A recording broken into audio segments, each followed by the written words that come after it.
Merci de nous faire confiance et merci de continuer à suivre votre magazine de la semaine Info 7. Madame, Messieurs, bonsoir et bienvenue à tous. Nous avons le plaisir de recevoir pour vous sur ce plateau Maître Hubert Poutou qui nous vient du parti présidentiel Union pour la démocratie et les progrès sociaux.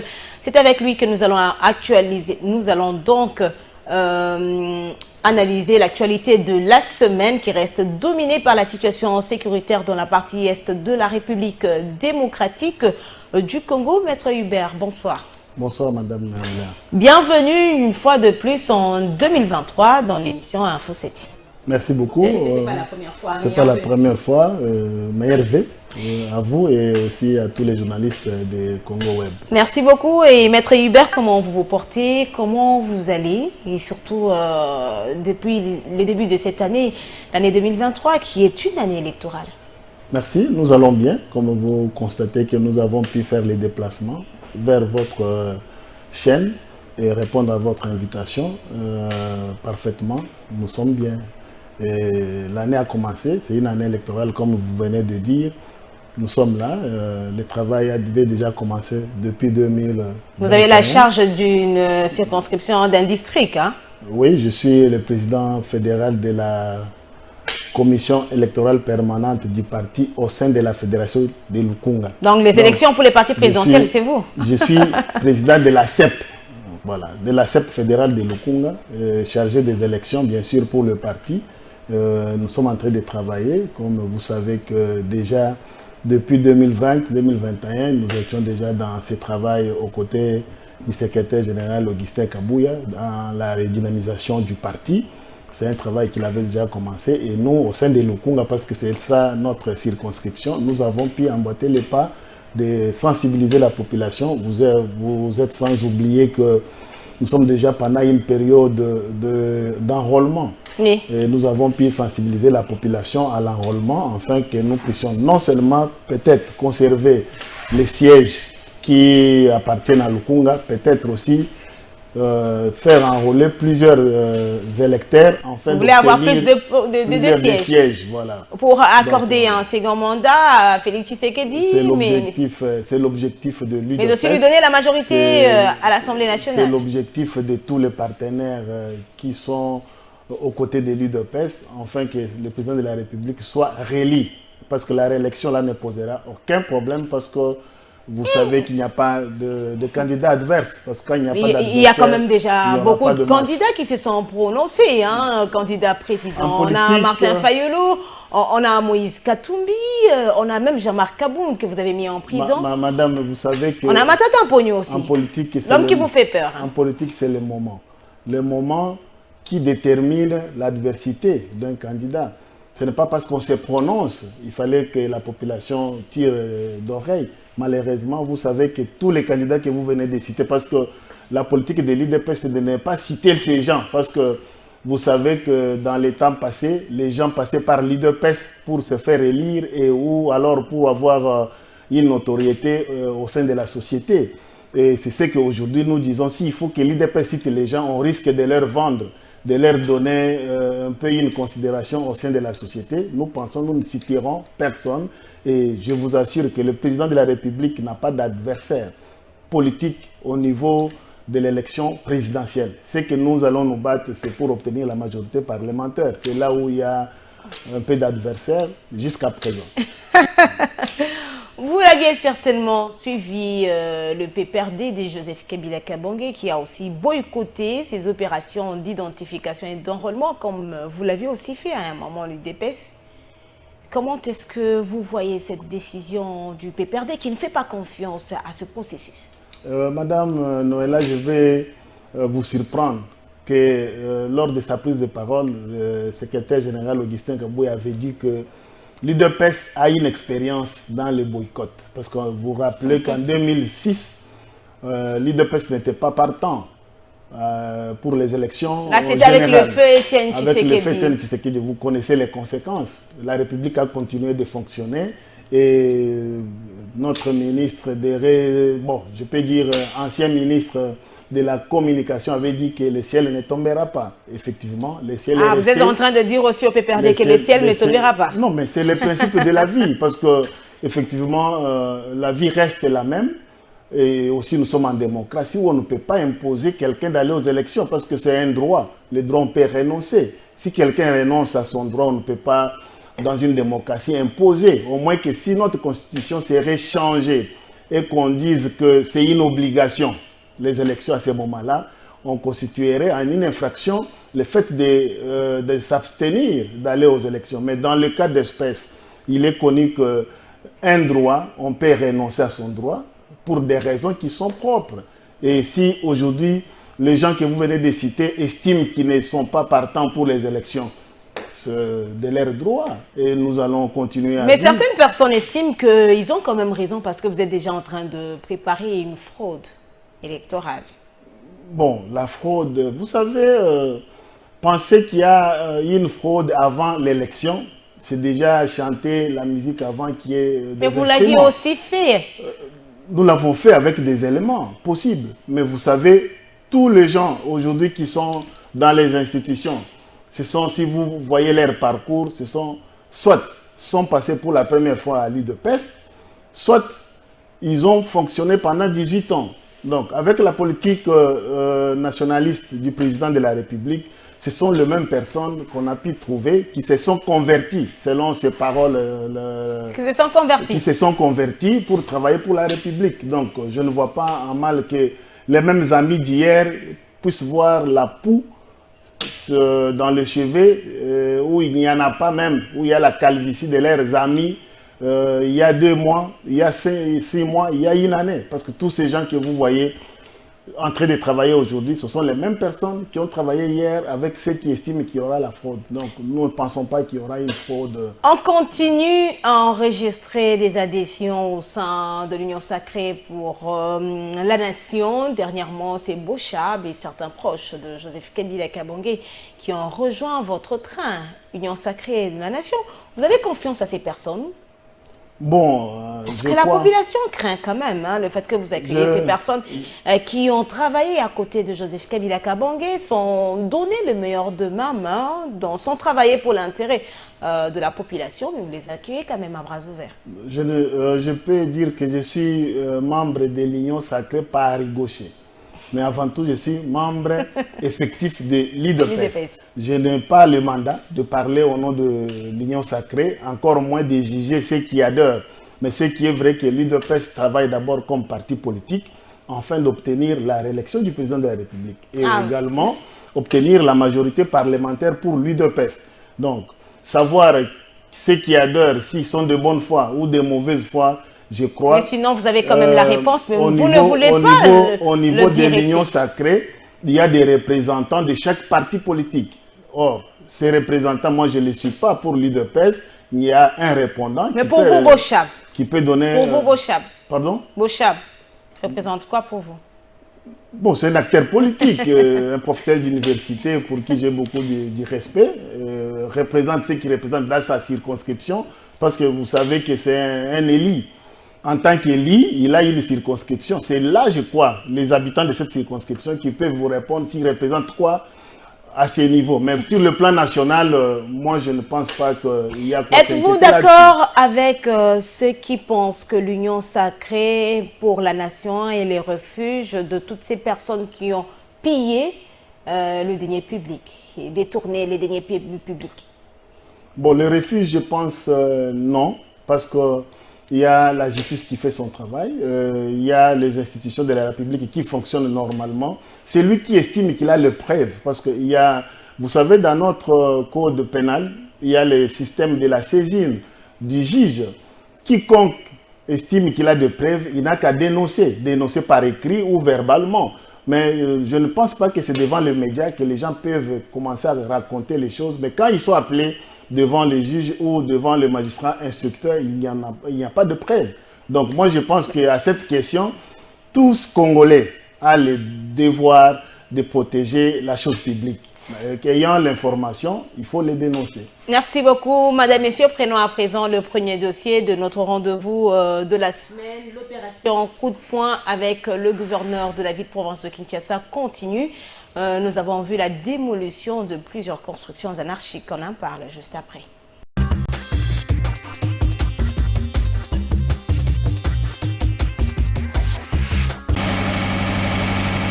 De bruit des groupes électrogènes, ici nous sommes dans la commune de La Gombe.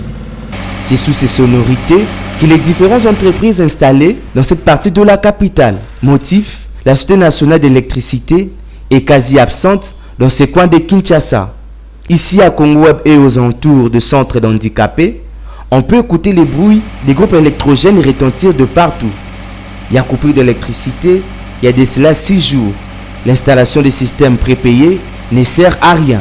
Une situation qui pénalise la bonne marche des activités des sociétés installées dans cette concession Moukouboua Chabani. Ces manques d'électricité depuis quelques jours étonnent les bon nombre d'utilisateurs de ces denrées indispensables au sein d'un milieu professionnel.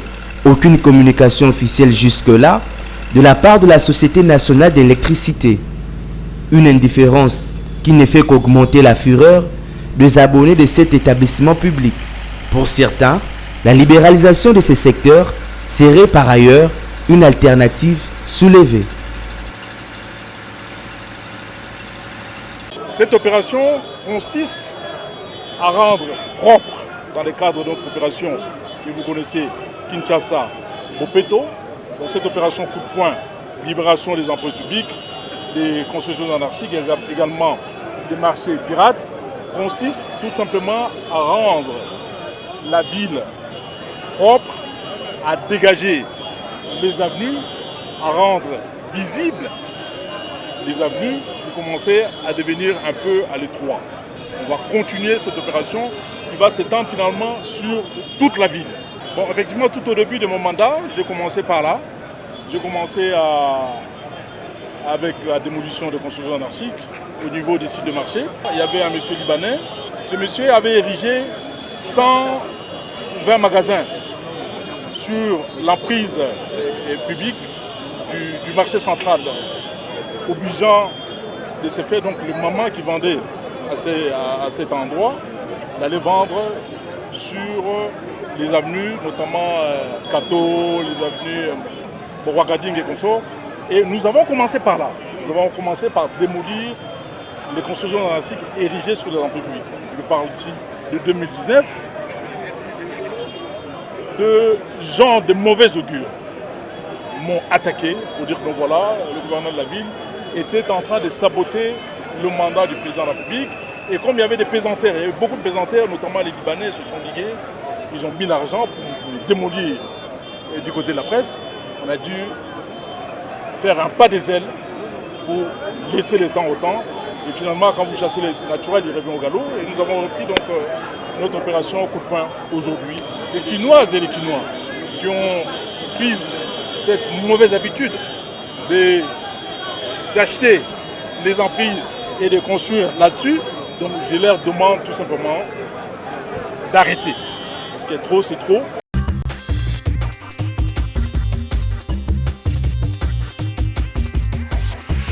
Maître Hubert, votre réaction à chaud par rapport à cette opération que mène le gouverneur de Kinshasa, opération coup de poing. On voit les démolitions dans certaines communes, des constructions anarchiques. Bon, je peux dire félicitations au gouverneur pour l'idée. L'idée est bonne parce que quand vous appelez construction anarchique, ça signifie qu'il y a eu quelque part les actions qui sont contraires à la loi. Mais s'il fallait dire un mot là-dessus, nous sommes Quinois, nous tous, nous vivons à Kinshasa. Vous avez quand même vu des destructions, non? Je crois que c'est un travail qui doit aboutir. Mais parce que vous savez que dans plusieurs cas, quelque part, il y a des actions qui commencent mais qui n'aboutissent pas. Nous pouvons encourager les gouverneurs d'aller jusqu'au bout. Quand vous insistez sur des actions qui doivent aboutir, qu'est-ce que vous voulez dire concrètement? Je veux dire que ça a commencé, nous avons plusieurs communes pour Kinshasa. Vous savez également que pendant cette période pluvieuse, nous subissons nous tous les conséquences de cette construction anarchique. Parce que si ça commence à Gombe, ça doit aller à Ngaliema, ça doit aller à Kinsenso, ça doit aller partout à Barumbu et dans toutes les communes possibles et surtout les représentants des gouverneurs qui sont les bourgmestres doivent emboîter les pas en faisant quelque chose afin que pour la pérennisation de ce qui est fait. À tous les niveaux, que la construction anarchique soit traquée. Bien sûr que tout en respectant les droits des particuliers, parce qu'il y a aussi ceux qui ont acquis ces biens d'une façon légale. Il fallait qu'avant de poser les actions et que les services du gouverneur se rassurent réellement de la propriété privée, étant donné que la Constitution protège celle-ci, qu'on sache de quelle manière chacun a acquis. Si c'est l'État qui aurait cédé son droit à travers les particuliers et qu'il fallait démolir, il y a des conditions, il y a des préalables. Lesquels par exemple? Bon, vous êtes juriste? Je suis juriste également, parce que ça risque de nous amener très loin dans notre débat, et surtout que nous pouvons vers le temps. Brièvement, il faut qu'un service d'abord de cadastre fasse un travail afin de produire un rapport. Après ces rapports-là, on verra est-ce qu'ils ont acquis par l'État ou bien ils ont acquis anarchiquement. Parce que quand on parle de la construction anarchique, ça signifie que quelque part, on n'a pas respecté toutes les conditions préalables à l'acquisition d'un bien immobilier. Dans les cas d'espèce, on n'a pas de contrat de location sur le terrain, on n'a pas de certificat d'enregistrement. Mais quelqu'un qui a un certificat d'enregistrement qui est un titre perpétuel, je crois, la loi exige qu'il y ait quand même l'indemnisation avant qu'on puisse, pour des raisons d'intérêt public ou de causes liées à l'utilité générale. Mais maître, comment nous pouvons expliquer, parce que vous l'aviez bien dit, et il faut qu'on puisse veiller à ce que, est-ce que ces personnes ont des documents ou tout ce qu'il faut pour occuper cet endroit? Mais déjà, quand c'est un lieu qui ne peut pas, par exemple, ceux qui ont construit sur des emprises publiques, déjà c'est contraire à la loi. Mais comment nous pouvons expliquer dans un pays qu'on donne des documents à des personnes, des Congolais, pour construire à ce genre d'endroits? Madame, il y a l'acquisition de bonne foi et l'acquisition de mauvaise foi. De bonne foi, c'est comment? De bonne foi, c'est lorsque quelqu'un ignorant qu'il s'agit de l'emprise publique et qu'il achète. Mais de mauvaise foi, quelqu'un connaissant qu'ici nous avons grandi, nous avons vécu, nous connaissons que c'est la partie soit qui a été conservée pour l'utilité publique, ou alors qui est interdite de construire pour éviter des inondations. Mais quelqu'un accepte d'acheter, connaissant qu'il y a interdiction de construire. L'État qui doit jouer son rôle. Mais il y a une nouvelle loi qui érige déjà la responsabilité pénale du conservateur. Parce que lorsque les conservateurs signent les certificats d'enregistrement au nom de l'État congolais et qu'il engage la responsabilité pénale, la victime peut saisir la justice. Également pour les chefs de cadastre. Mais dans le cas d'espèce, nous pensons que ceux qui ont obtenu la propriété à travers ou sous conditions illégales ne peuvent qu'avoir leurs yeux pour pleurer. Mais ceux qui l'ont obtenu par la voie légale doivent quand même obtenir une indemnisation avant que la démolition se passe.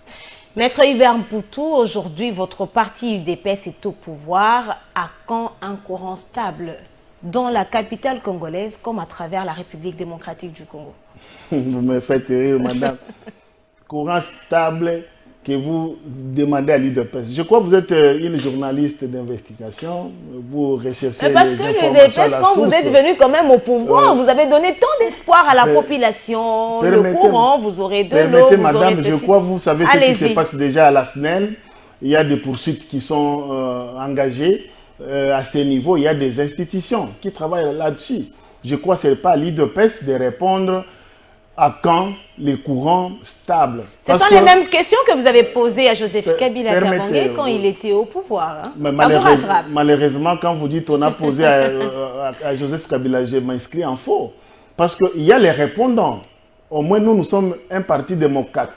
Dans les personnes qui gèrent aujourd'hui gèrent sous le leadership du président de la République. Tout à fait. Voilà. Et voilà pourquoi il y a la justice qui s'est invitée à la table. Et vous savez que les DG de la SNEL a des réponses à donner à la justice.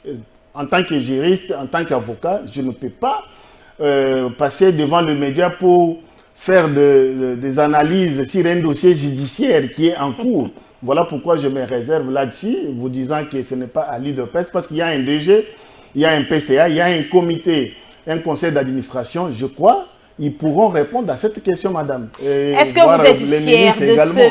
que vous êtes fier de ce bilan négatif que dresse Carbone Béni de la gestion de Félix-Antoine Tshisekedi? Il parle d'un bilan largement négatif. Bon, je pense que largement négatif, bilan, c'est de la mauvaise foi, c'est de la manipulation. Vous savez que beaucoup d'associations des droits de l'homme, beaucoup de mouvements citoyens sont ici de la volonté de certains politiciens qui leur donnent la parole, madame. Et je vais vous surprendre que quand quelqu'un peut dire aujourd'hui bilan négatif, c'est-à-dire il ne vit pas au Congo, ou il vit dans un autre monde. Comment ça? Dans le sens où, déjà, mettons-nous d'abord d'accord sur un point qui est général, qui est connu de tous et qui est un point constitutionnel. Lesquels? Il s'agit de la gratuité de l'enseignement. Et je vous assure que depuis 2019, vous avez vu ce qui s'est passé parce que moi j'ai été témoin de voir certains parents qui en avaient 4 5 enfants faire l'économie de $480 pour chaque enfant dans les institutions que vous avez entendu les enseignants gréver et tout ça. Est-ce qu'aujourd'hui il y a encore des grèves? Non. Et pourquoi il n'y a pas de grève? Parce que la rentrée scolaire c'était il n'y a pas longtemps. Est-ce que vous avez entendu la chanson congolaise de chaque rentrée scolaire? J'ai dit non, il n'y en a pas. Mais si quelqu'un peut se permettre aujourd'hui de trouver que le bilan est négatif, de 1 à 100, je crois qu'il est manipulé. Un bilan large. Il est de mauvaise foi parce que peut-être il est célibataire ou il n'a pas d'enfant. Parce qu'un parent qui a d'enfants connaît déjà... C'est tout ce que Tshisekedi a fait, juste la gratuité. Je vous ai cité un point. Pour vous dire que c'est un point qui touche la société congolaise en général. Et qui, de bonne foi, personne ne peut prétendre ignorer. Mais si quelqu'un ignore ces points, je dirais que les restes des points, on ne peut plus même discuter. Voilà ce qu'il dit. Sous Félix-Antoine Tshisekedi, le peuple a vécu l'impréparation à la gestion de la Respublica, mauvais casting des proches collaborateurs, manque de priorités, manque de rationalité, la corruption, les détournements plus au sommet des institutions, mauvaise gouvernance et l'impunité donc ont pleinement caractérisé le régime de Félix Tshisekedi. Madame, je crois que ce sont les paroles qui viennent de quelqu'un qui a des intentions peut-être de se faire connaître. On n'a pas parlé de la corruption? Non, laissez-moi finir votre question. Allez-y. Laissez-moi finir votre question. Et vous savez, aujourd'hui, on parle de la corruption, on est à l'aise.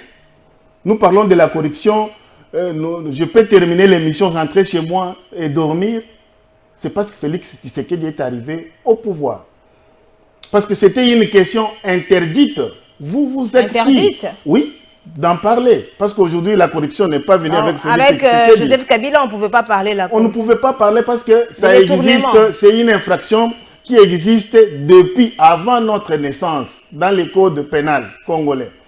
C'est une infraction qui est prévue et punie. Mais pourquoi on n'en parlait pas? C'est parce qu'il y avait une protection de cette corruption-là. Non, même les détournements, on protégeait les détournements. On ne pouvait rien parce que c'était tout ce qu'on a appelé un système. Et le président arrive au pouvoir, il vous dit, je vais déboulonner. Et en commençant le déboulonnement, et on commence à comprendre que c'est ça le système qu'avaient les gens, et c'était du vol, c'était des détournements. Donc c'était toute une vie. Je crois, de 52 ans à 18 ans, c'était une vie étatique, une vie d'État.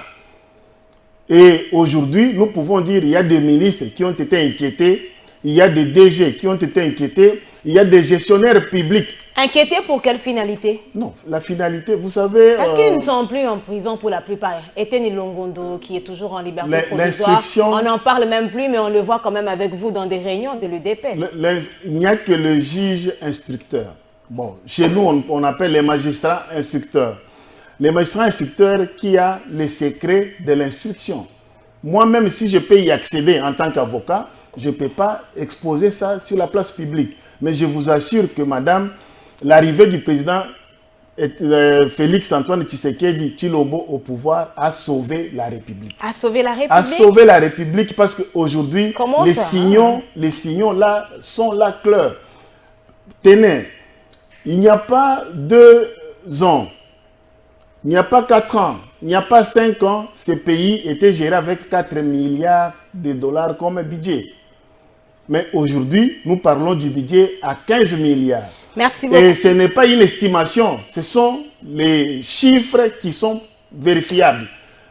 Merci, Donc, merci beaucoup, Maître Hibert. Je vais vous conclure là-dessus que allez-y. les comportements de certaines personnes, c'est un comportement qui soutient l'ennemi. Soutenir l'ennemi signifie qu'il faut démobiliser la population. Donc c'est ce que Carbone Béni est en train de faire. Effectivement, il faut démobiliser la population afin que le président ne continue pas à faire ce travail. Parce qu'aujourd'hui, les canons sont fermés à l'est par rapport au détournement, par rapport au pillage de minéraux, et les gens sont en train de pleurer. Vous voyez, le monde au niveau international bouge parce que toutes les décisions que le président prend, ce sont des décisions politiques. Merci beaucoup, madame, messieurs. Prenons à présent le deuxième dossier de notre rendez-vous de la semaine.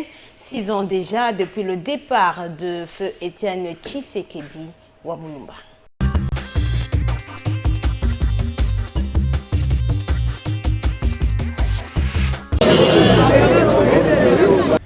Chemise estampillée, l'image du héros Étienne Tshisekedi, pantalon noir, coiffé d'un képi blanc. Augustin Kabouya, chef du parti au pouvoir qui accompagnait le président national du MLC Jean-Pierre Bemba, était bien présent au mausolée ce mardi 7 février pour rendre des hommages dignes à celui que les milliers de militants dans le monde considèrent comme père de la démocratie en RDC, décédé des suites de l'embolie pulmonaire le 1er février 2017 à Bruxelles en Belgique. Loin d'être un protocole superficiel ou une manière facile de meubler le temps d'une mémoire, ces moments a fait savoir le professeur Bruno Mitteo, chef de la maison civile du chef de l'État, et tout un acte de foi qui rejoint le docteur Étienne Tshisekedi Wamulumba dans sa spiritualité du fervent chrétien catholique.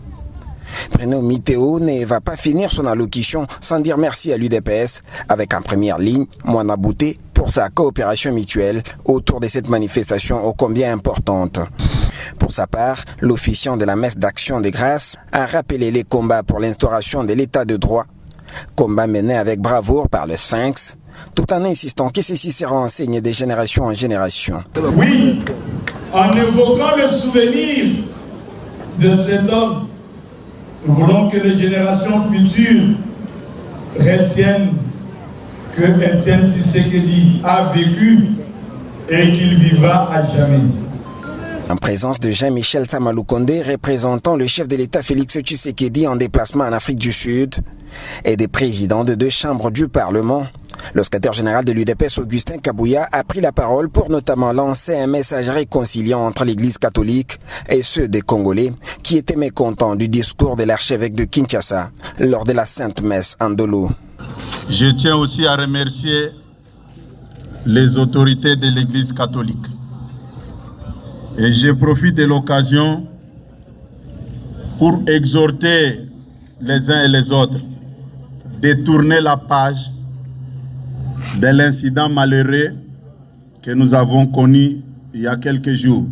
Ça ne sert à rien de s'en prendre aux hommes de Dieu. Une adresse du chef du parti au pouvoir qui lui vaudra l'admiration de plusieurs membres de sa famille politique. Augustin Kabouya et ses invités ont déposé les gerbes de fleurs au somptueux mausolée de l'illustre disparu avant de signer les livres d'or dans lesquels ils ont écrit quelques mots pour rendre hommage au grand combattant de l'état de droit, le docteur Étienne Tshisekedi Wamulumba.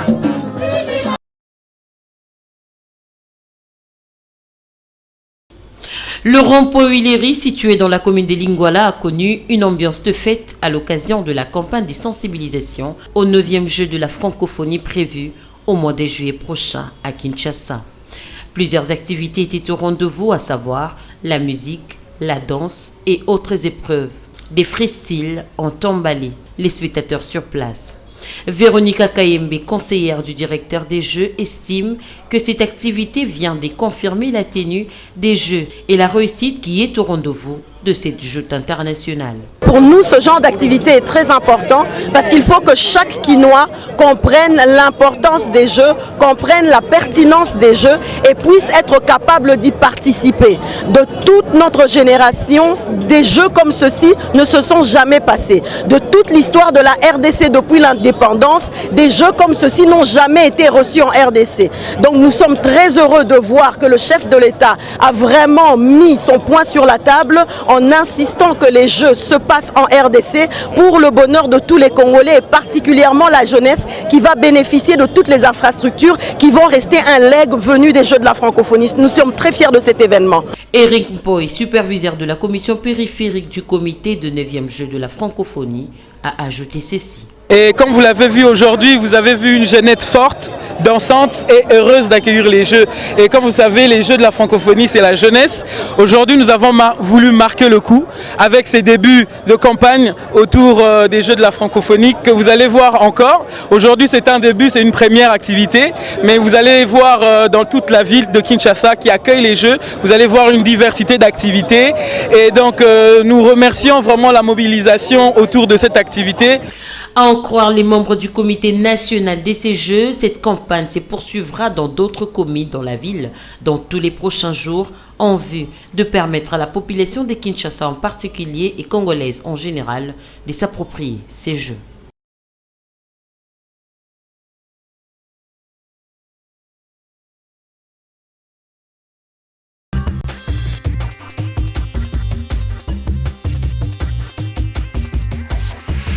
Six ans déjà depuis le départ de feu Étienne Tshisekedi Wamulumba, Maître Hubert. Aujourd'hui, comment approchez-vous la gestion du parti UDPS? Merci madame. La gestion du parti UDPS, c'est une gestion historique aujourd'hui. Parce que vous savez, depuis les 13 parlementaires, UDPS a eu des problèmes qui ont fait qu'aujourd'hui, nous nous reconnaissons à la personne d'Étienne Tshisekedi Wamulumba. Alors qu'ils étaient 13. Il y a ceux qui sont morts, paix à leur âme, et il y a aussi ceux qui sont vivants, malheureusement, qui ne peuvent plus être reconnus comme tels, parce que la trahison a été découverte. Alors, la gestion aujourd'hui est sous la responsabilité du secrétaire général Augustin Kabouya, que vous connaissez qu'il a pu travailler pour l'unité du parti, parce que quand vous voyez aujourd'hui tout ce qui s'est passé, je crois que vous m'avez dit autrefois, tous les enfants sont revenus à la maison. Tous les enfants sont revenus à la maison. Bon, je ne sais pas ce que vous dites, mais je sais que tous les enfants sont revenus à la maison. Mais si l'enfant n'écoute pas, les sanctions sont prévues dans les statuts, par la loi, ainsi que par les us et coutumes de la vie sociale. Donc, je peux vous confirmer que le parti se porte bien et que nous continuons déjà sous le leadership du secrétaire général Augustin Kabouya à préparer les élections pour la réélection du président de la République. Parce que nous sommes dans 6 ans après la mort d'Étienne Tshisekedi. Il vous manque? Effectivement, énormément, mais il nous a laissé, comme Jésus avait dit, je vous laisse le Saint-Esprit. Aujourd'hui, il peut nous manquer physiquement, mais on se retrouve en lui à travers son fils Félix Antoine Tshisekedi Tshilombo, qui est porteur de ce que nous appelons les testaments d'Étienne Tshisekedi. Donc, nous pensons que... Est-ce qu'aujourd'hui, le slogan qu'il a laissé, le peuple d'abord, a tout son sens? Je pense oui. Ah, vous pensez, hein? Oui, c'est oui, parce que... C'est pas oui, mais vous pensez que c'est oui. Ça dépend de l'interprétation, parce qu'il y a les sens figurés de chaque mot, de la façon que vous pouvez prendre, mais je vous confirme que le testament est bel et bien en exécution. En exécution, parce que Étienne Tshisekedi, de son vivant, je peux dire 90% de nos politiciens se reconnaissent jusqu'aujourd'hui tshisekédistes. Et vous pouvez prendre votre micro-baladeur et tourner devant. Tous les politiciens ont courtoyé les messieurs Étienne Tshisekedi. Mais pourquoi aujourd'hui, les mêmes politiciens pour la plupart disent aussi Étienne Tshisekedi Wamulumba était là? Donc, quelque part, surtout ceux qui sont dans l'opposition, qui étaient quand même avec Etienne Tshisekedi, ils regrettent tellement. C'est comme s'ils veulent nous faire comprendre que l'idéologie d'Etienne Tshisekedi n'est pas pérennisée. D'ailleurs, j'ai pris parole pour dire qu'il est le symbole de l'unité. De l'unité de l'UDPS, de l'unité de la République démocratique du Congo. Parce que ce soit la majorité, que ce soit l'opposition aujourd'hui, on veut que le peuple reconnaisse en eux les héritiers d'Etienne Tshisekedi. Ce qui est paradoxe. Parce que même dans l'héritage, et surtout quand il y a un testament, le père peut vous exclure même de sa succession, de par votre comportement. Mais aujourd'hui, je ne vois pas le plus héritier que Félix Tshisekedi Tshilombo. Je n'en vois pas. Donc, si nous pouvons tous continuer à bénéficier de cet héritage, nous devons être unis. Nous devons nous reconnaître effectivement que celui qui est à la gestion du pays incarne, bien sûr, non seulement l'idéologie, mais on vous accuse aussi quand même de vous écarter de sa vision. Je ne suis pas d'avis parce que la vision en tant qu'opposant et la vision en tant que gestionnaire, malheureusement, le père n'est pas arrivé au pouvoir. Mais l'UDPS est arrivé au pouvoir. Nous avons un cahier de charges de l'UDPS. C'est lui qui est aujourd'hui dans les slogans « Le peuple d'abord ». Dans la gestion aujourd'hui, parce que vous venez de me poser la question de savoir les courants. Pourquoi vous posez ces questions? C'est parce que vous vous reconnaissez dans les social de l'UDPS. Vous vous attendez que l'UDPS fasse ce que vous espérez de lui. Effectivement, le président a mis tout en lui-même aussi a promis au peuple congolais beaucoup d'espoir lorsque vous êtes venu, vous êtes arrivé à la tête de l'RDC. Le président a mis tout en œuvre, madame, pour que le peuple se retrouve. Et effectivement, tout ce qui se passe aujourd'hui incarne l'idée de l'UDPS. Le peuple se retrouve? Pardon? Le peuple se retrouve? Je ne sais pas si vous êtes de quelle catégorie de peuple. C'est une question que je vous pose. Les peuples se retrouvent. C'est ce que je réponds. Est-ce que les paniers de la ménagère restent Se retrouver, je crois, je vais parachever, donc je vais citer quelques paroles d'une personne dont j'étais le nom, qui disait « L'État congolais ne va pas aller distribuer l'argent dans chaque maison.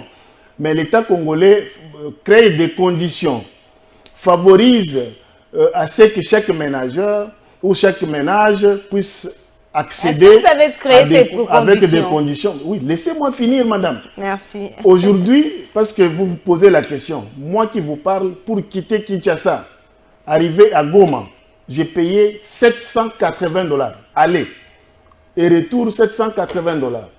Poser la question, depuis Ewabora, aller CAA et arriver où nous sommes aujourd'hui, Félix Tshisekedi arrive au pouvoir, le billet était à $520. Mais au moment où nous vous parlons, le billet est à $197,98 pour aller à Goma. Et qu'est-ce que vous voulez? Parce que les Congolais ne reconnaissent la valeur de quelqu'un que lorsque... Aller avec beaucoup de tracasseries à l'aéroport, hein? Entre guillemets, parce que moi je voyage comme vous, je n'ai pas encore subi ces tracasseries, mais ce qui est vrai que les frais de l'État sont connus. Mais peut-être si vous êtes fraudeur et vous allez subir peut-être des tracasseries, en voulant frauder, de ne pas payer la taxe de la RVA. Mais ce qui est vrai qu'en partant de 520 à 190, c'est vraiment un manque à gagner pour les entreprises, mais une faveur. Je peux dire paniers de la une ménagère. faveur. Voilà. Qu'est-ce que vous appelez les paniers de la ménagère? Le ventre affamé n'a point d'oreille. C'est ce que je vous dis. En vous réduisant les billets, ça vous donne au moins ce qu'on appelle l'économie. Vous faites l'économie de $350, madame. Lorsqu'on a hausse de prix au marché? Non, le marché, je ne sais pas si vous payez en dollars ou en francs. En francs congolais. Alors que si vous payez en francs, je vous assure qu'à tous les niveaux, aujourd'hui, il n'y a pas eu l'inflation comme on l'attendait. Ces femmes qui sont en train de vous suivre à la maison, vous pensez qu'elles sont d'accord avec vous? Effectivement, elles sont d'accord. Elles sont d'accord à quel point? Parce que plus vous gagnez plus, et effectivement, vous avez la possibilité d'en acheter. Parce que si vous voyez... Même lorsqu'une tomate de 200 francs coûte désormais 500, 600, 700 oui, francs une maman veuve qui touchait 8000 francs de salaire de la pension de son mari, aujourd'hui vous touchez 270 ou 180 000. Et si elle achetait la tomate à 200 et qu'aujourd'hui elle achète la tomate à 700, est-ce que peut-elle se plaindre? J'ai dit non, parce que plus vous gagnez beaucoup, plus aussi vous en dépensez. Mais prenant des 8000. Mais pourquoi vous n'arrivez pas à maintenir le 200 comme Joseph Kabila Kabange avait laissé? Et lorsque vous avez augmenté les salaires ou la rente de certaines personnes, la personne peut se retrouver. L'économie d'un État, madame. Ça inquiète les Congolais qui se posent autant de questions. Permettez, l'économie, pour ceux qui ont fait les études de façon à avoir plus d'éléments, bon, pour ne pas dire des études supérieures, savent que l'économie d'un État ne se pose pas totalement sur le fonctionnement interne. Il y a ce qu'on appelle des pesanteurs internationales qui font que le fonctionnement d'un État est aussi facteur d'un changement international. À ce jour, le prix dont vous parlez fonctionne en tenant compte du gasoil, en tenant compte des échanges entre États, et bien sûr avec la crise qui a eu du coronavirus en 2019, qui a permis que certains États, voire même la République démocratique du Congo, soient coupés du monde. Et ça fait que ceux qui ont eu comme marchandises ont vu la demande augmenter par rapport à l'offre. Effectivement, ce sont des facteurs qui font que les prix puissent changer sur les marchés. Alors si les économistes, éminents même congolais, qui se permettent aujourd'hui, parce que j'avais vu quelqu'un présenter un pain, ne veulent pas connaître ça, ne veulent pas mettre ça en évidence, ils sont de mauvaise foi. Voilà pourquoi notre gouvernement... Pour quelle raison vous affirmez que ces personnes sont de mauvaise foi? De mauvaise foi parce qu'ils ont des connaissances qu'ils ne veulent pas mettre à la disposition de la population. Parce que lorsque vous êtes... Quel intérêt? Parce qu'ils veulent nuire au pouvoir, ils veulent nuire au gouvernement et nuire au régime. Et après, qu'est-ce qu'ils gagnent en voulant nuire au régime? Ils ont peur des élections. Parce que la peur est tellement abondante de l'autre côté. Ils cherchent les éléments à ce que le peuple se détourne de la réalité. La réalité est qu'aujourd'hui, la tomate de 200 est à 700, mais la maman qui touchait 8000 touche 180 000. Donc, ça vaut la peine qu'au lieu de toucher 8000, je touche 180 pour acheter ma tomate à 700 francs. Avant de prendre le troisième dossier de notre rendez-vous, la rétrospective de la semaine, Maître Hubert, comment se portent aujourd'hui les relations entre l'Union pour la démocratie et les progrès sociaux et l'Église catholique? Bon, je crois que vous avez suivi le secrétaire général. Je n'ai pas plus de mots parce que c'est lui le gestionnaire au quotidien du parti. Il vous a dit qu'il n'y a rien, il n'y a aucun problème entre l'Église catholique et le parti présidentiel qui est UDPS. Aucun problème. Parce que l'Église catholique, c'est une association. C'est vraiment une personne morale, comme l'UDPS également, c'est une personne morale qui n'ont rien à voir avec les comportements des uns ou des autres. Dernièrement, au deuil dont nous venons de commémorer la mort d'Étienne Tshisekedi, il en a pris la parole pour dire également que vous avez vu la messe a été célébrée par les prêtres catholiques et cela prouve qu'il n'y a aucun problème entre l'Église catholique et le parti UDPS. Parce qu'il y a des personnes qui pensent que les relations sont tellement tendues, hein? Surtout nullement. avec l'allocution du cardinal Fridolin Ambongo lors de l'avenue du pape. Nullement, parce que je veux dire que nous sommes humains, même un prêtre peut se tromper également. Parce que par après, vous avez vu M. l'abbé Tchole prendre des paroles par point de presse pour éclairer la population et revenir sur les propos. Et par la suite, la Senko a signé une lettre où on remerciait le gouvernement, le président de la République ainsi que tous ceux qui ont pu favoriser l'accueil du Saint-Père. Donc, à ce niveau, il n'y a aucun problème. les linges sales se lavent en famille. Donc, quelque part, il y a eu des linges sales. Non, c'est-à-dire que nous sommes Congolais. Un membre de l'Église catholique peut aussi avoir des propos qui n'ont pas plu peut-être à un membre aussi de l'UDPS, c'est normal. On règle ça de cette façon. Non, les relations entre les deux associations sont bonnes. Parce que, pour preuve, vous avez vu le secrétaire général à la messe du pape. C'est le pape qui représente l'Église catholique dans le monde entier. Alors, vous êtes qui pour contredire cela? Parce que le pape vient, l'UDPS l'a accueilli de son arrivée, l'a accompagné aussi à son voyage. Donc, ça signifie que l'Église catholique, dans son ensemble, les relations sont bonnes. Madame, Messieurs, prenons à présent ce dossier. On se retrouve juste après pour un autre débat.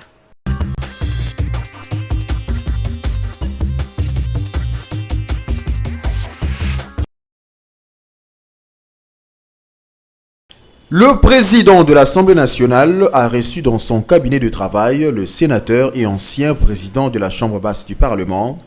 Christophe Mbosso et Évariste Bochab ont abordé plusieurs questions, notamment celles liées à la situation sécuritaire dans l'Est de la RDC. Je suis venu rendre une visite de courtoisie au président de l'Assemblée nationale. Je suis plutôt un ancien président, président honoraire. Nous avons des problèmes communs à pouvoir débattre. Et surtout, pendant cette période d'enrôlement, il était tout à fait indiqué que je viens de rendre des civilités au président et qu'on parle des problèmes d'intérêt commun. Et nous avons évoqué également l'Est du pays, parce que le président de l'Assemblée n'oublie pas ce qui se passe à l'Est. Nous avons longuement parlé de l'Est du pays. Juste après, le président de la Chambre basse du Parlement a échangé avec l'ancien ministre de l'Industrie, Germain Kambinga.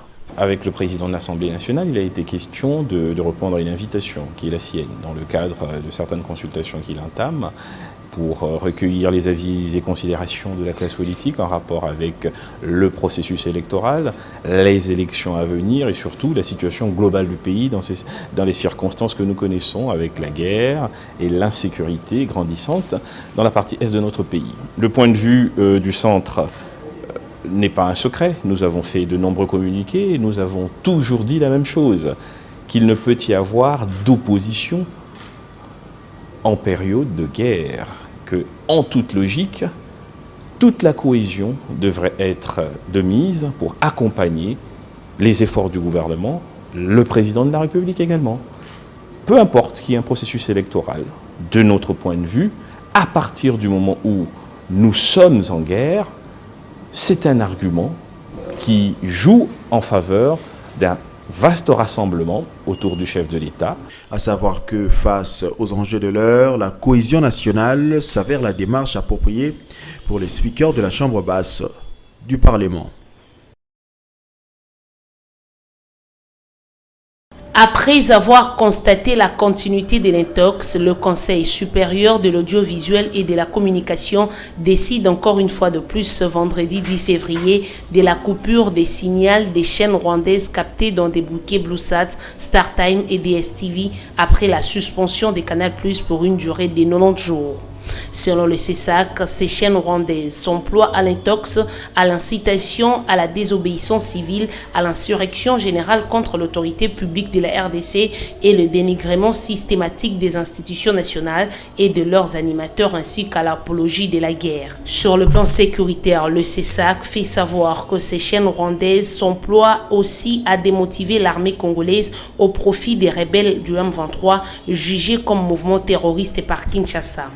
Pour cet organe de régulation des médias que dirige Christian Bossembe, ces chaînes de télévision sacrifient la culture de la paix dont la RDC en fait son cheval de bataille dans la région des Grands Lacs. Le CESAC reproche également au Rwanda sa manière de brouiller intempestivement le signal des chaînes congolaises émettant au pays de Kagame.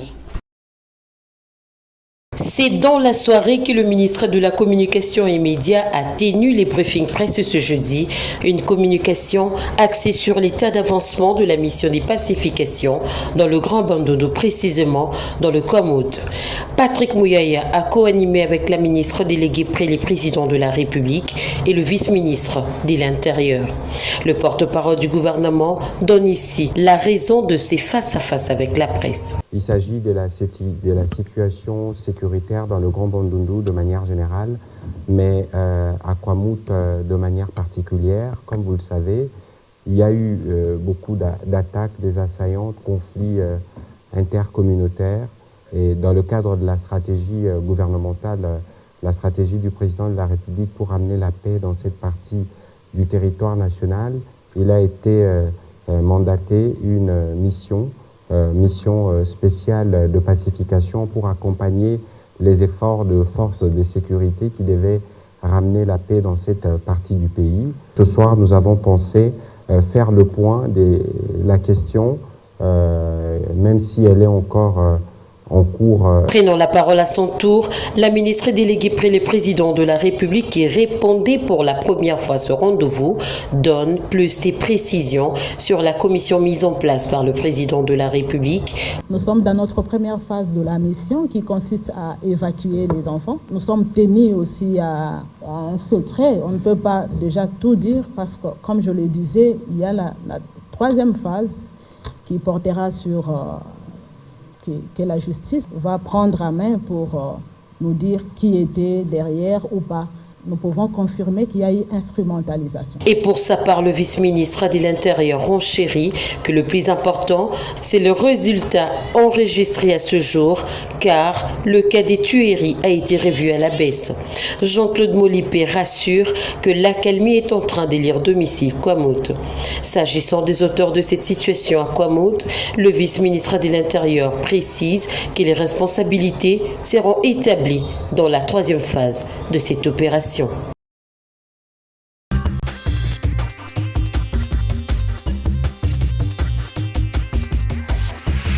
Maître Hibert, comment est-ce que vous trouvez la décision du CISAC de couper les signaux du Rwanda en République démocratique du Congo?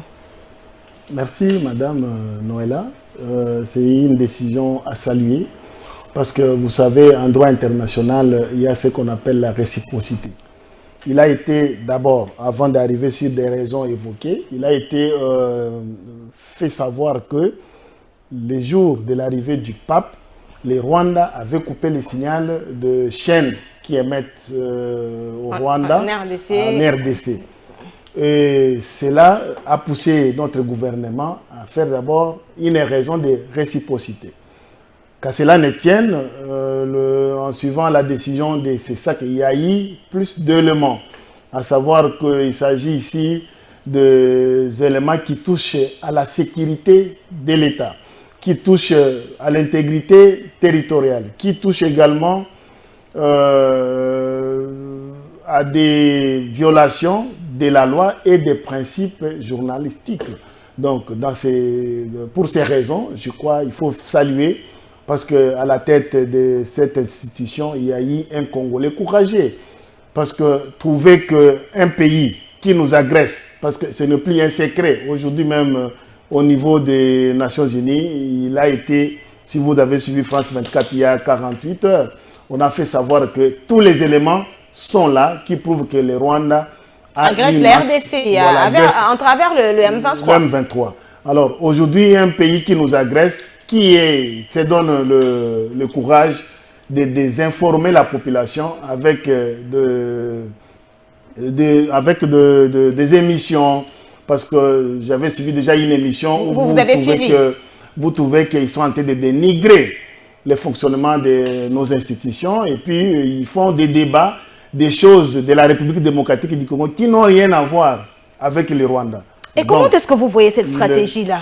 C'est la stratégie, bien sûr, que c'est aussi une guerre médiatique, parce qu'ils ont fait la guerre des armes, et ils ont pensé que, parce qu'il faut détourner la population, parce qu'on a senti que nous sommes unis, et que le président de la République, avec son appel aux jeunes, son appel à l'unité pour toutes les structures et toutes les personnes, donc tous les citoyens congolais, en répondant à cet appel, ils ont compris que c'était un danger si les Congolais sont unis. Donc, il faut chercher un moyen pour désinformer et faire à ce que la population puisse haïr ses dirigeants. Ce qui a fait que le CISAC a pris la décision courageuse. Bravo à ses dirigeants. Mais comment est-ce que vous trouvez les actions menées dans le cadre de cette force qui opère dans l'Est de la République démocratique du Congo? ça commence à décourager certains Congolais, notamment la population de l'Est.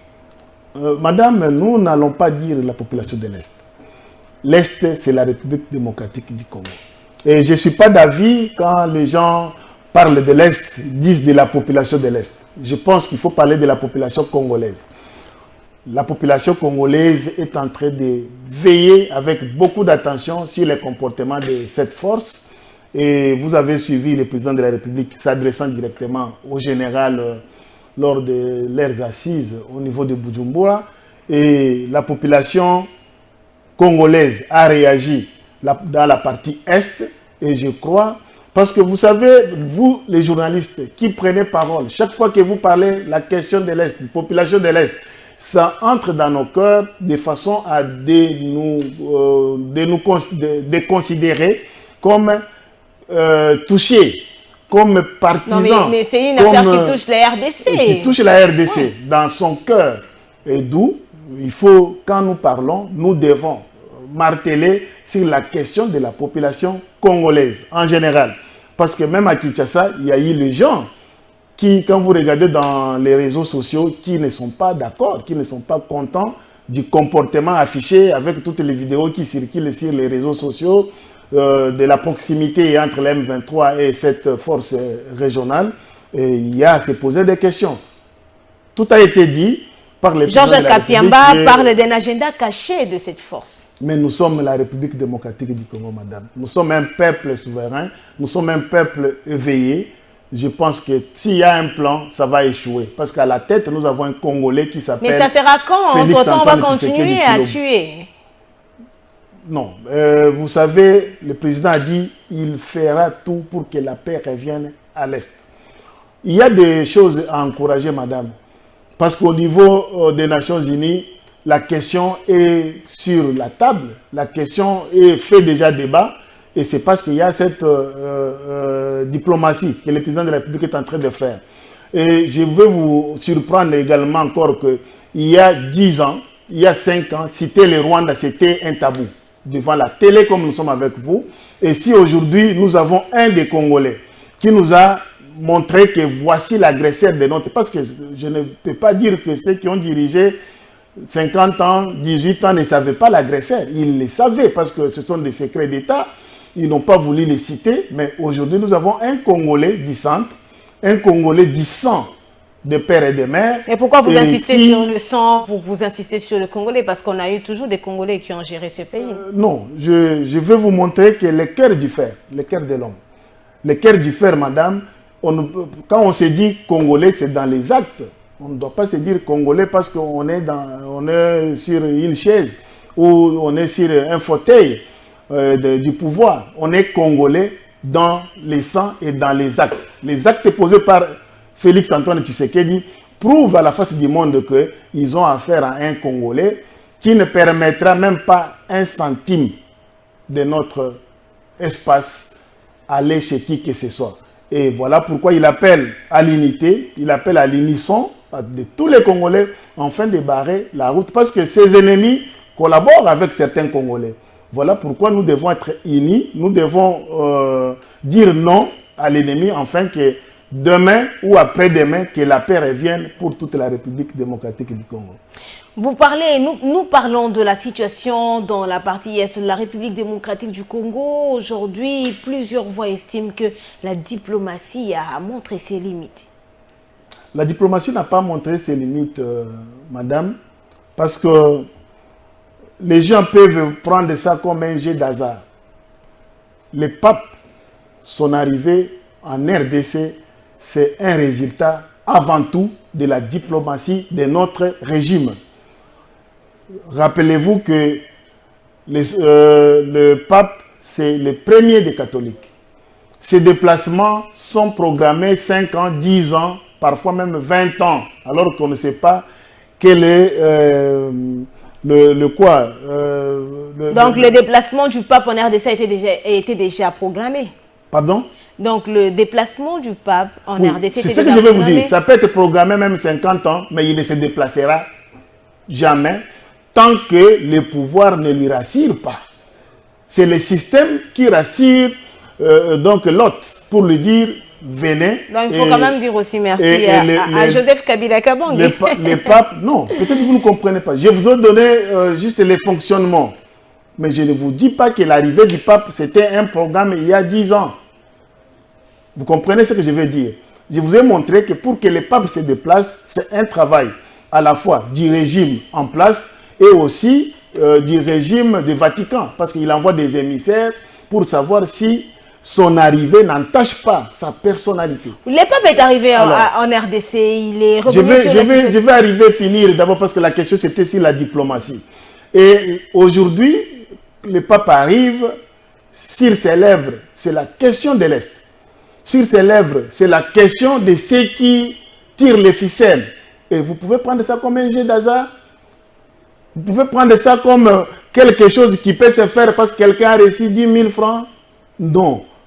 Nous disons que l'arrivée du pape a de l'impact. Et qu'est-ce que les Congolais devront donc attendre après? Mais le pape l'a dit. Je ne sais pas si vous suivez ses Twitter ces derniers temps, depuis qu'il est rentré jusqu'à aujourd'hui. Il y a déjà les pays sur le 5 pays de droit de veto qui lèvent déjà la voix et qui prennent les décisions. On veut la paix. On ne veut pas se limiter aux conducteurs et autres. On veut que la paix, les localités occupées aujourd'hui par le M23, plus cette... Tout le plan qui peuvent faire revenir la paix sont sur la table du commandant suprême. Je vais vous rappeler qu'il n'y a pas longtemps, il y a eu la loi sur la programmation militaire qui a été déjà votée au niveau de l'Assemblée. Ce sont des choses, madame, qui les communs des mortels doivent avoir au moins les explications. Il faut trouver des émissions dans lesquelles nous pouvons expliquer à la population qu'est-ce que signifie cet acte. Parce que parfois on parle des lois, ça passe, on ne sait pas quelles sont les conséquences de cette loi-là. Parce qu'aujourd'hui, si nous constituons notre armée... Il y a un porte-parole du gouvernement, il y a aussi les communicateurs de l'UDPS qui doivent faire ce travail. Non, le gouvernement, vous parlez bien à son porte-parole. Effectivement, chaque ministère également... Porte-parole du président de la République aussi. A également, c'est chargé des communications qui peuvent faire ce travail.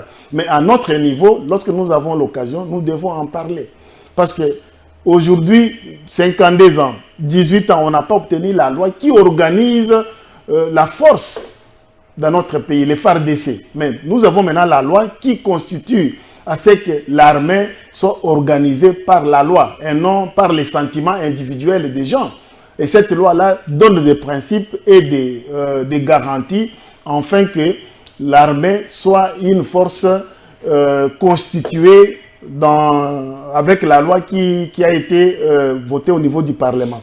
Cela aura pour conséquence, madame, de permettre que demain ou après-demain, que nous n'ayons pas de difficultés de moyens, ni des armes, ni des munitions, encore moins des matériels militaires. Mais pourquoi fallait-il attendre l'avènement de Tshisekedi pour connaître tout ça?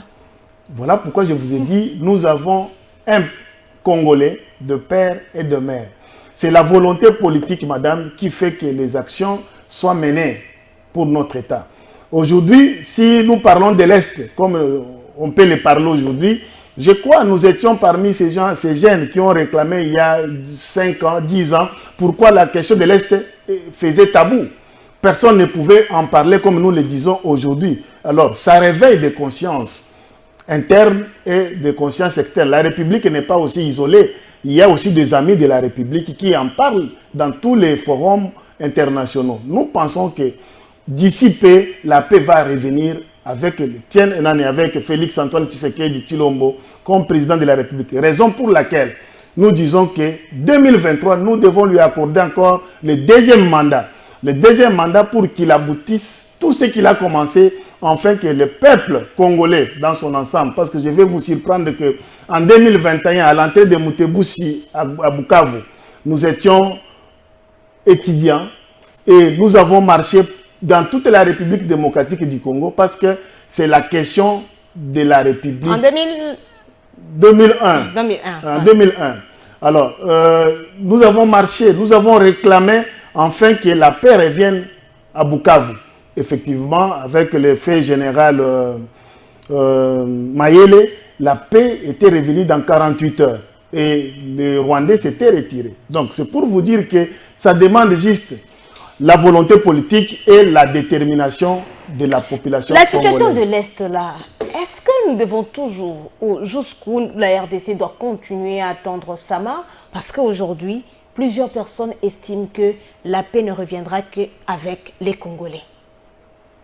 Oui, la paix reviendra avec les Congolais, effectivement, mais nous sommes dans un monde globalisant, madame, où avec la nouvelle technologie, on ne peut pas prétendre s'isoler de tout le monde.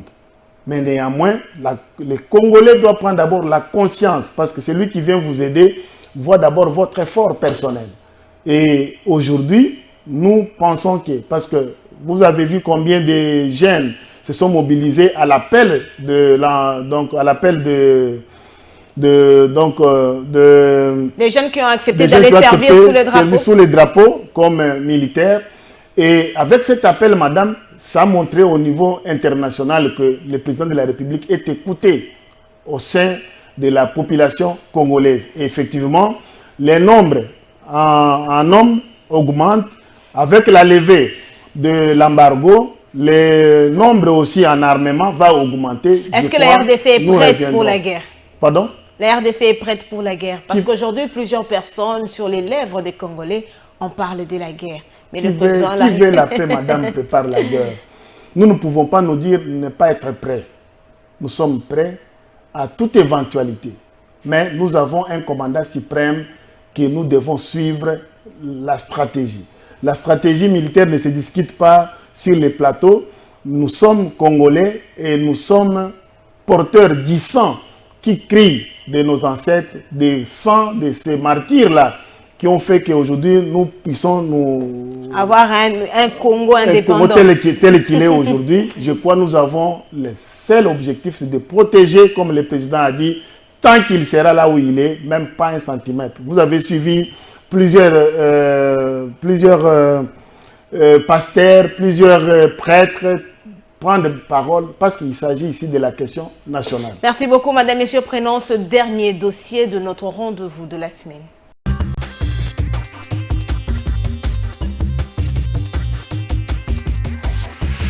C'est sur invitation du président de l'Assemblée nationale, Christophe Mbosso, que le ministre de la Défense nationale et ancien combattant, Gilbert Kabonda, qu'accompagnait une forte délégation d'officiers des FARDC, est venue à la Chambre basse du Parlement.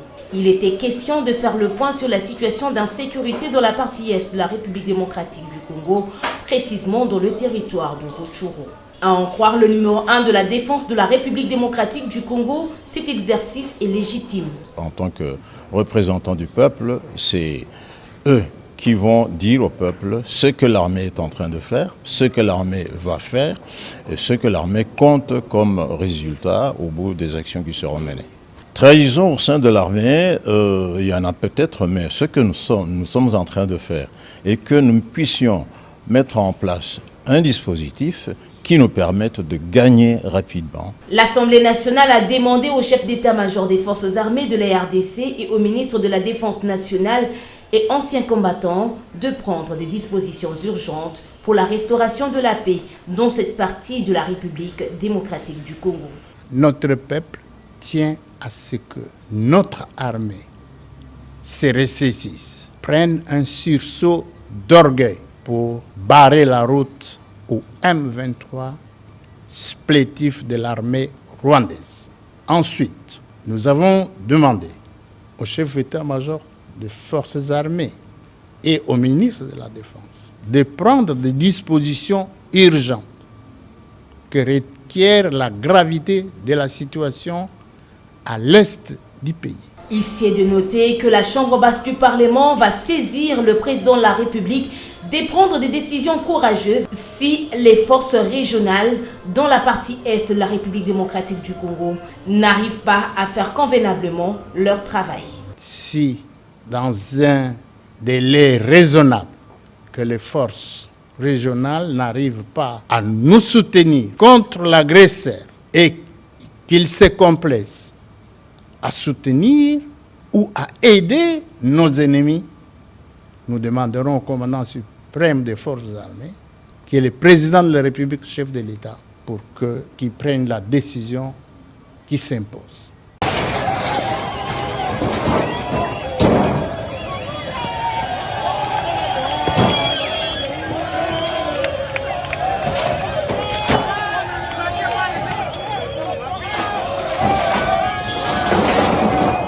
Goma s'est réveillé ce matin sous une forte tension.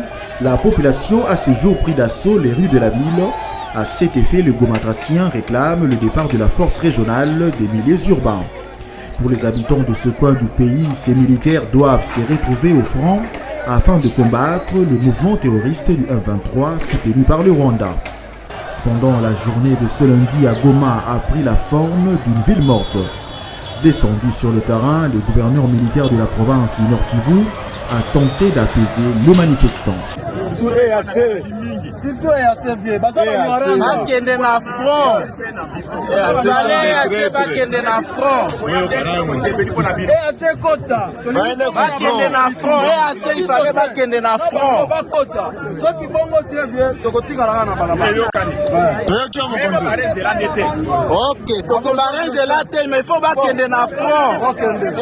Cette force insiste que la population doit agir face à l'avancée du 1-23. D'après la population de Goma, si la force régionale n'est pas complice, elle doit lancer des offensives et chasser le 1-23 et leurs alliés du territoire congolais. Ici de rappeler qu'en fin de l'année dernière, les éléments de la force régionale de la communauté des États d'Afrique ont été déployés à Goma afin d'appuyer les forces loyalistes dans le rétablissement de la sécurité dans l'est de la RDC.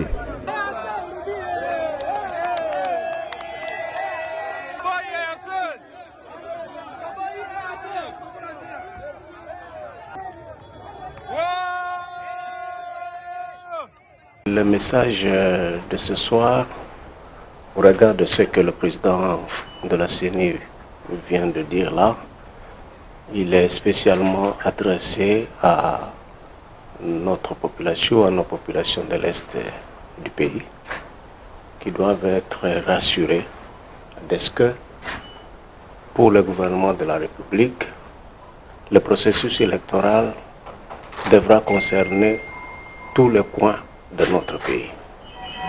Ici, il y a effectivement à retenir que, au-delà de ce que ils font le travail sur le terrain, c'est-à-dire l'armée et la police, ces deux corps de nos forces de défense et de sécurité vont encore avoir une mission complémentaire.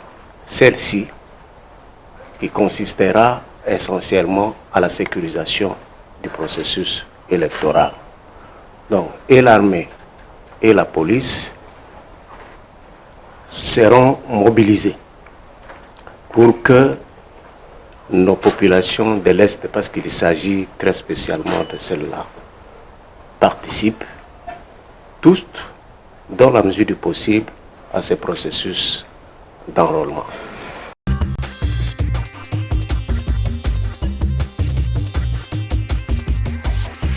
Ras-le-bol des jeunes gens à Goma dans le Nord Kivu à cause de la position pas du tout claire des forces régionales. Maître Hubert, faudra-t-il admettre que le chef de l'État a commis l'erreur d'intégrer la RDC dans cette structure?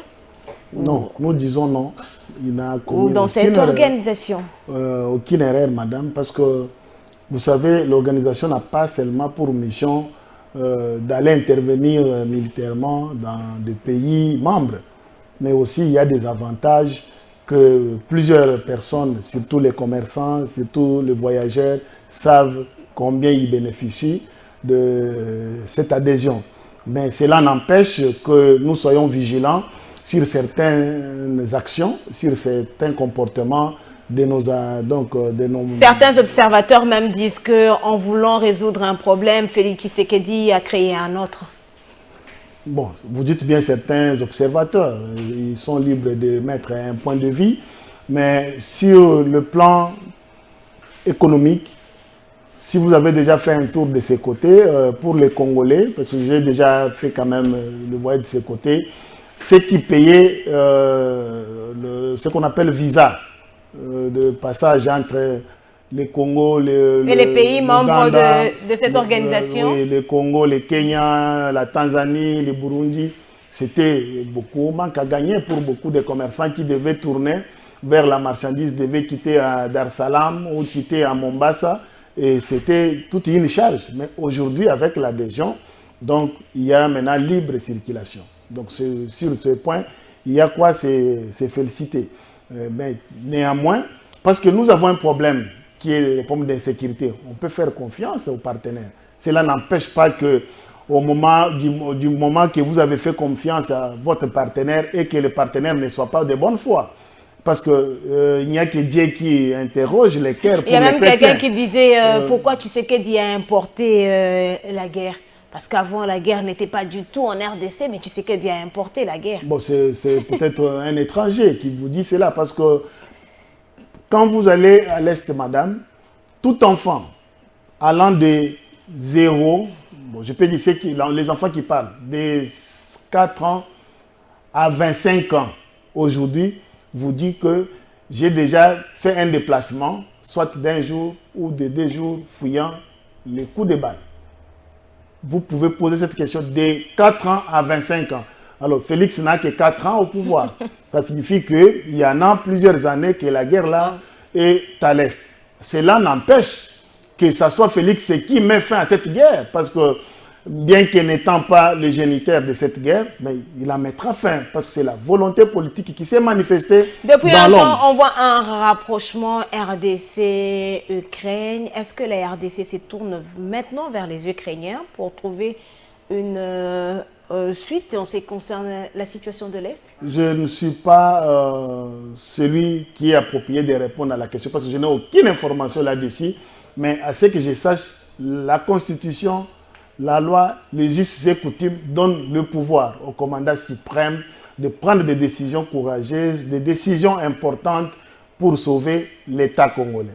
Donc, nous, comme Congolais, nous sommes derrière le président de la République. Nous allons les soutenir jusqu'à ce que la paix revienne à l'Est.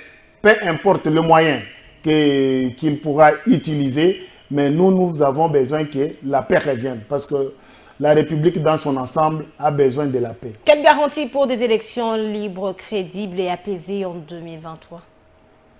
La garantie, madame, c'est la loi. Parce qu'il y a des règles qui sont fixées par la loi. Je crois que celui qui demande d'autres garanties, il n'est pas prêt pour aller aux élections.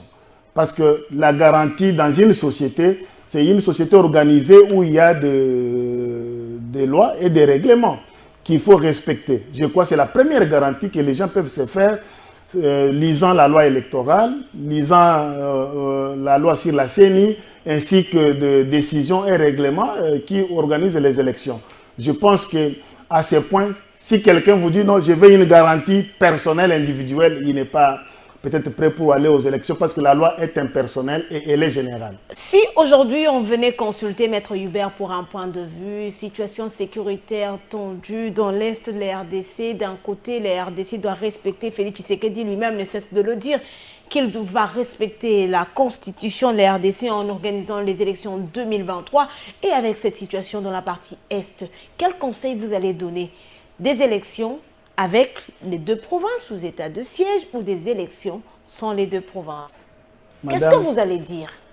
Personnellement, s'il faut donner un avis, la République démocratique du Congo restera unie et indivisible. Il y aura élection avec toutes les provinces, les 26 provinces de notre pays. Et s'il faut donner conseil, il faut respecter la Constitution. La Constitution veut qu'il y ait élection. Il y a l'agression, effectivement, nous ne refusons pas, mais la République continuera à fonctionner. Et ces gens qui sont vivants vont s'enrôler. Ils vont s'enrôler et nous allons aller aux élections. Parce que c'est par ces élections, parce que c'est ça, sinon nous allons tomber dans le piège de l'ennemi. Le piège de l'ennemi, vous savez que l'année passée, donc en 2018, ce peuple n'a pas voté. Et pour quel objectif, nous ne savons pas. Alors, s'il faut aller aux élections sans ces provinces, c'est répondre au comportement ou au piège de l'ennemi. Nous n'allons pas répondre au piège de l'ennemi, mais ça reste à savoir que la CENI ait des garanties, parce que ce n'est pas la CENI qui gère les services de sécurité, les services de la police et tout consort. Je crois que les services... Êtes-vous d'accord avec ceux qui demandent aujourd'hui la levée de cet état de siège? La levée d'état de siège, vous avez suivi qu'il y a déjà un forum qui va se tenir entre les députés et la présidence de la République. Je crois que c'est à Lucie que nous allons avoir... C'est la population d'Ituri qui avait juste demandé après le passage c'est à Lucie que nous allons voir la position qui vont sortir d'ici. Mais, madame, pour celui qui a été à l'Est, il vous dira que l'état de siège a permis à l'État congolais de découvrir qui sont les tireurs de ficelles. Quand les papes vous parlent que les tireurs de ficelles doivent lever leurs mains, ça signifie qu'on connaît qui sont les tireurs de ficelles comme État, comme personne physique, tout comme personne morale des sociétés et des multinationales. Donc, ne pensez pas que l'état de siège avait une autre connotation, mais plutôt c'est à l'intérêt de cette population. Aujourd'hui, la population... C'est à l'intérêt de la République démocratique du Congo. La population, là, ne veut plus voir la MONUSCO, ne veut plus voir cette force-là. Mais ça, c'est quelque chose à soutenir, parce que le gouvernement a déjà signé un accord de retrait progressif avec la MONUSCO. Mais elle ne veut même pas attendre pour le retrait progressif. C'est toujours en répondant aux besoins de la population que le gouvernement fait pression au niveau des Nations Unies afin que les retraits soient progressifs. Parce que vous savez que dans les temps, les discussions ont eu lieu et que celles-ci donnaient des raisons. Voilà que nous allons vers les élections également. Les retraits, c'est fait progressivement. Parce qu'il y a des villes, je dirais, des villes et villages également où il y avait la MONUSCO, où elle n'existe plus. À l'Est, elle s'est retirée, elle a concentré parfois certaines forces dans une ou deux villes, et c'est déjà un bon départ que d'ici... Et Maître Hubert, vous qui avez fréquenté la partie Est, comme vous l'avez dit, déjà en 2001, vous étiez là, vous avez même participé à certaines manifestations. Comment est-ce que vous voyez un peu le travail que fait la MONUSCO dans cette partie de la RDC? Bon, madame, vous savez, aujourd'hui, nous appelons la MONUSCO, mais avant, ce n'était pas la MONUSCO. Avant, c'était la MONUC. Voilà, une mission d'observation et tout consort. Pendant ce temps, ils observaient.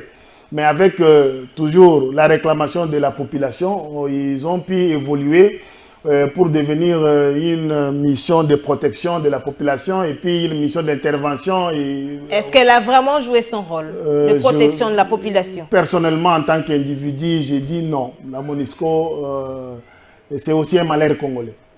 La MONUSCO est un malheur congolais. Oui, malheur congolais aussi. Parce que vous savez, il y a un moment où, entre guillemets, les réseaux sociaux marchaient non Kunda, non Job. Nous avons eu plusieurs groupes armés et d'ailleurs ils se sont multipliés qu'avant son arrivée. Donc c'est une question qui reste que les techniciens de la question puissent étudier et voir celle-ci. Peut-être nous prendrons, nous tous, les armes s'il les faut en tant que peuple pour défendre notre souveraineté et notre... Maître Hubert est prêt à prendre des armes pour défendre. Effectivement, parce que la RDC. Nous n'avons aucune nation, nous n'aurons pas aucune nation et nous n'aurons pas un autre ou une autre patrie ailleurs, madame. Partout où nous allons, nous sommes des visiteurs. Même si vous avez la nationalité, on vous dira, messieurs tels, des nationalités d'origine telle. Donc, pensez-vous que là où on a enterré votre grand-père, là où on a enterré votre arrière-grand-père, que ça devienne une terre de quelqu'un, je crois, vous n'existerez plus. Nous n'avons pas besoin de devenir des apatrides dans notre pays. Maître Hubert, certainement que vous l'aviez entendu ou vous suivez ces dossiers de près, ça tire entre Matata Ponyo qui demande au gouvernement de payer son argent qui a été déjà versé par la Banque mondiale pour le travail que Matata Ponyo, sa structure, avait donc réalisé pour le gouvernement congolais, mais il n'a toujours pas été payé. Ça tire de plus en temps entre le ministre de Finances, Nicolas Kazadi, et Matata Ponyo, jusqu'à se rappeler même des choses passées. Nicolas Kazadi qui a dit Matata Ponyo a détourné près d'1 milliard de dollars en 2015 et 2016. Aucun procès, on n'en parle pas et ça vient d'un ministre. Oui, et d'ailleurs, c'est ce que je voulais dire. Ça vient d'un ministre, pas n'importe quel ministre, ministre des Finances. Des Finances. Ça signifie qu'il a tous les éléments possibles pour déclarer ce qu'il a dit. Parce que vous savez, d'ailleurs, il est des rares personnes, des rares ministres qui parlent depuis qu'il est là. Et si aujourd'hui il parle et qu'il dévoile cela, il en a des preuves. Et ce n'est pas un secret parce que Matata est encore devant la justice. pour de mêmes faits. Avec l'affaire Boukangalonzo. Oui, avec Boukangalonzo, avec la construction. Un acharnement selon lui. Hein. Bon, acharnement, voilà pourquoi il faut laisser la justice faire son travail. Parce qu'il n'y a que, vous savez, madame, tant que vous n'êtes pas encore dénoncé, vous pouvez vivre en paix. Mais si vous êtes dénoncé, il faut vouloir qu'il y ait une décision qui vous acquitte à ce moment-là. Vous êtes donc renvoyé aux fins de toute poursuite. Mais s'il y a un procès et qu'il y a des médias qui font l'apologie, bon, je crois qu'il faut laisser la justice faire son travail. Et c'est réservé de tout commentaire, afin que la décision, en dernier ressort, soit rendue pour savoir qui est innocent et qui est coupable. Ou seulement que vous avez peur de Matata Mponyo qui est candidat président? Je crois personnellement qu'il sommet parce qu'il sera candidat. Parce que vous savez ici, s'il était fameux candidat, on l'aurait présenté pour l'FCC en 2018, mais on ne l'a pas choisi parce qu'il ne représente rien. Donc je ne pense pas qu'aujourd'hui, qui n'est plus aux affaires, qui sera un candidat potentiel. Je crois, vous savez, les gens ont pris, dans notre pays, on doit avoir des lois qui vont un peu recadrer cela. Quand quelqu'un a des problèmes de justice et il s'est fait candidat pour promouvoir l'idée selon laquelle c'est parce que je suis candidat, on me poursuit. Or, un candidat président de la République doit être d'une bonne moralité avant tout. Vous comprenez? Voilà pourquoi il faut qu'il y ait des lois qui vont un peu recadrer parce que certaines personnes pensent que dès lors qu'on est candidat, on est immunisé sur des comportements pénaux. Je ne pense pas. Bien qu'on ait, vous avez vu je crois, le Français Dominique, quand il était futur candidat, il a eu des problèmes aux États-Unis. Il a pris sa conscience de se retirer de la politique. Il s'est retiré. Mais chez nous, c'est le contraire. Chez nous, c'est le contraire. Quand quelqu'un a des problèmes, et du coup, il multiplie les associations, il multiplie des partis politiques, il en crée même pour dire que non, voilà, c'est parce que je suis candidat qu'on me poursuit. Ce sont des échappatoires et ce sont les comportements qu'on doit décourager parce que quel héritage nous allons... Vous avez suivi la décision de la CAF qui n'a reconnu que le stade du TP Mazembe, de Moïse Katumbi, de Ensemble pour la République, le stade de Martyr, non, et un autre stade qui ne sont pas reconnus. Un mot par rapport à cette décision? Bon, il appartient au gouvernement de... Parce que lorsqu'on ne reconnaît pas, ça ne signifie pas qu'on a rejeté les stades. On donne des conditions. Quelles sont les conditions que la CAF a données au gouvernement afin qu'on puisse revenir pour faire l'étude encore de ces stades-là. Donc, je ne trouve pas que ça là soit un problème parce que ce n'est pas aujourd'hui ou ce n'est pas la première fois que la CAF le fait. Dans le monde entier, nous avons vu même en France, on refuse des stades parce qu'il y a eu des troubles ou il y a eu qu'il y a eu les stades... Donc c'est normal. Les stades de France en a eu des problèmes dans les temps passés après qu'il y a eu un concert. Donc c'est normal que parce que vous savez que je suis aussi parmi les amoureux de foot. Alors je ne vois pas que cela soit objet de polémique. Non, parce que ça fait déjà polémique dans les réseaux sociaux. Bon, c'est ça Congolais. La culture congolaise et surtout de ceux qui sont payés juste pour voir le mal. Le pape est arrivé ici, vous avez entendu ce que les gens ont prétendu. Il n'est pas venu à l'invitation du gouvernement, tantôt ceci, mais par après, le pape lui-même a démontré qu'il était venu à l'invitation du gouvernement. C'est la même chose si la CAF a estimé qu'aujourd'hui les stades, parce que c'est le même stade qui a été homologué il n'y a pas quelques jours. Et si aujourd'hui on trouve que non, les conditions ne permettent plus que les stades soient homologués. Il appartient à la CAF de donner les conditions au gouvernement pour que ces conditions soient remplies afin qu'on revienne. Non, je ne vois pas mal, madame, parce que nous sommes dans le cadre des fous. Félix-Antoine Tshisekedi, président de la RDC, va céder à Ali Bongo la présidence de la CEAC le samedi 25 décembre prochain. Quel bilan dressé pour la gestion ou les mandats de Félix Tshisekedi à la tête de cette organisation? En un mot, parce que nous sommes pratiquement à la fin.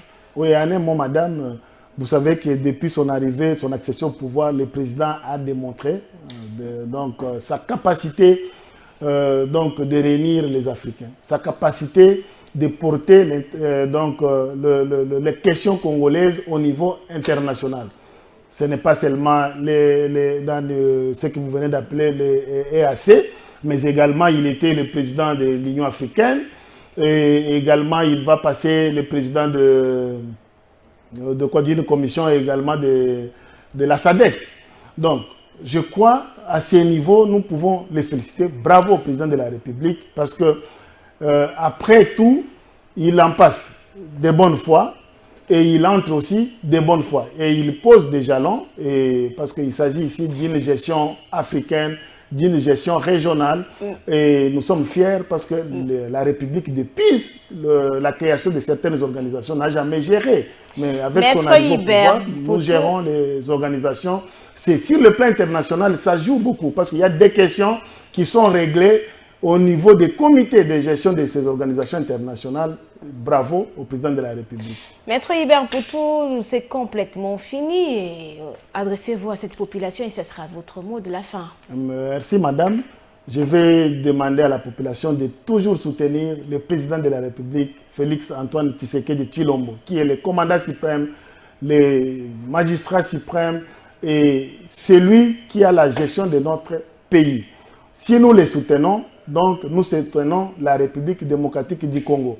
Nous sommes pendant une année électorale. Je vais encore inviter, parce que ça reste quelques 2-3 jours pour l'enrôlement. La fin de l'enrôlement pour la province de Kinshasa, ville-province de Kinshasa. J'appelle encore aux membres de Lukunga, où je suis le président de la CEP, de s'enrôler massivement, d'aller, de continuer, parce que dans peu de jours, ça va s'arrêter. Si ça s'arrête, vous n'allez pas voter. Pour voter, il faut avoir sa carte d'électeur. Enrôlez-vous, et parce que c'est avec cette carte d'électeur que nous allons donner la réélection au président de la République, que nous allons accorder aussi la majorité pour l'île de Et vous serez candidat? Madame, je peux vous dire, je ne serai pas candidat. Donc, je vais soutenir les candidats de notre parti et nous allons aller parce que c'est une affaire de Liboké. Dans Liboké, il y a tout dedans. Merci beaucoup, Maître Hubert Poutou, membre du parti présidentiel UDPS, d'avoir répondu à notre invitation. C'est à moi de vous remercier, madame. Et c'est complètement fini, madame, messieurs, pour notre rendez-vous de la semaine. Certainement, vous avez aimé ces numéros et n'hésitez pas de nous faire parvenir vos questions, de nous écrire. Madame, messieurs, je ne cesserai de le dire. Info 7, c'est un magazine de Congo Web Télévision. Info 7, c'est votre magazine. Info 7, notre magazine. Merci de continuer à faire confiance à Congo Web Télévision, la chaîne haute définition. Eh bien, c'est l'heure. Au revoir et on se retrouve juste après, donc prochainement, pour un nouveau numéro de votre magazine. Au revoir.